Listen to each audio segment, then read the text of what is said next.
impact from scriptures. Everyone who has done impact and made impact were men that garnered strength. The book of Acts of the Apostle was a book that was premised on strength. In Acts chapter 1, they gathered in the upper room to pray. What did they do? To garner strength. And in Acts chapter 2, the Holy Ghost came down as a sound of a mighty rushing wind. And in Acts chapter 3, they needed to manifest that Holy Ghost they have received. Peter and John went up into the temple to pray. They brought back a man who was by the gate called Beautiful. By reason of that miracle, they caused a stir. In Acts chapter 4, they were arrested, and they said to God in chapter 4 verse 29, behold, they are threatening, grant thy servant boldness, that by stretching forth thy hand thou may heal. And because of that manifestation, in Acts chapter 5, Ananias and Sapphira lied, and the Holy Ghost struck them. In Acts chapter 6, they said, let us get deacons, that we don't leave the word of God and serve table. In Acts chapter 7, the Holy Ghost came upon a man called Stephen, and Stephen was full of the Holy Ghost. He was translated. In Acts chapter 8, it moved upon one called Philip.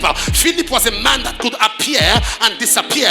This minute is in Samaria, next minute is in Azotus. In Acts chapter 9, that encounter came on a man who was called Paul on the way to Damascus. Jesus appeared to him personally. In Acts chapter 10, that encounter came upon a man called Cornelius, and Cornelius was praying. God said, send for Peter. In Acts chapter 11, for the first time, because of the overwhelming glory of God, the disciples were called Christian. In Acts chapter 12, Peter was put in prison, and prayer was made unto the church, unto God, for him without ceasing. In Acts chapter 13, he says, separate me Paul and Barnabas for the work I've called them to do. In Acts chapter 14, Paul looked at a man who was lame from his feet and perceived he had faith to be healed, and Paul spoke to him and said, rise up, and the man was healed. In Acts chapter 15, the Bible said Paul and Barnabas had a dispute over John Mark, and Paul said, I'm not going with John Mark.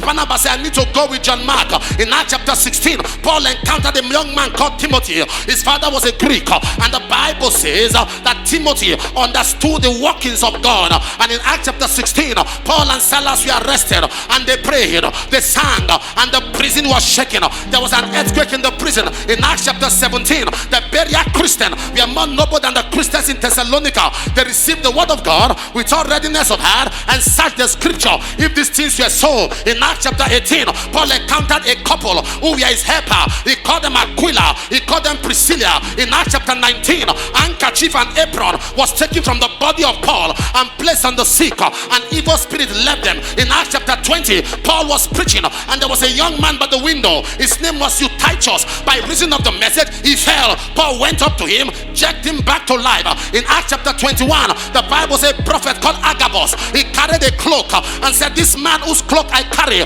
he shall be arrested in Jerusalem. In Acts chapter 22, Paul stood to give a testimony how he encountered Christ on the way to Damascus. The gate opened and the light shone, and he said, I am Jesus whom thou persecuted. In Acts chapter 23, he had to give his testimony before Governor Felix. In Acts chapter 24, he gave his testimony before Governor Caesar. In Acts chapter 25, he gave his testimony before Agrippa, and he spoke to Agrippa by the workings of God. In Acts chapter 26, he had to stand before Festus. In Acts chapter 27, as he sailed to Italy, the hand of God came upon him and brought him out of captivity. In Acts chapter 28, when they got to the island called Melita, the Bible says a venomous beast fastened itself around the hand of Paul, and Paul shook the hand and it fell into the fire. Lift up your hands and shout hallelujah.